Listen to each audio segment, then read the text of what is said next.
Okay friends, மீண்டும் ஒரு வீடியோவில் சந்திக்கலாம்.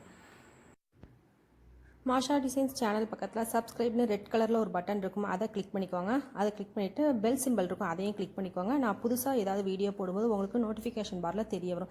வீடியோக்கு ரைட் சைட் கார்னரில் ஒரு சின்னதாக அம்புக்குறி இருக்கும், ஏரோ மார்க் இருக்கும், அதையும் கிளிக் பண்ணிங்கன்னா டிஸ்கிரிப்ஷன் பாக்ஸ் லிங்க் ஓப்பன் ஆகும். அதில் நிறைய பிளேலிஸ்ட்டோட லிங்க் கொடுத்துருப்பேன். உங்களுக்கு தேவையான ஒரு பிளேலிஸ்ட்டை கிளிக் பண்ணிங்கன்னா அதில் நிறைய வீடியோஸ் இருக்கும். அந்த வீடியோவை செலக்ட் பண்ணி நீங்கள் பார்த்துக்கலாம். சேனல் நேமை கிளிக் பண்ணிங்கன்னா ஹோம் பேஜ் ஓப்பன் ஆகும். அதில் பிளேலிஸ்ட்னு ஒரு டேப் இருக்கும், அதுலேயும் போய் நீங்கள் ஆர்டராக நிறைய செக்ஷன்ஸ் பார்க்கலாம். அதில் உங்களுக்கு எந்த பிளேலிஸ்ட் வேணுமோ அதை ஓப்பன் பண்ணி நீங்கள் பார்த்துக்கலாம். மாஷா டெய்லரிங் சேனலையும் மறக்காமல் சப்ஸ்கிரைப் பண்ணுங்கள். பக்கத்தில் இருக்க பெல் சிம்பிளையும் கிளிக் பண்ணுங்கள்.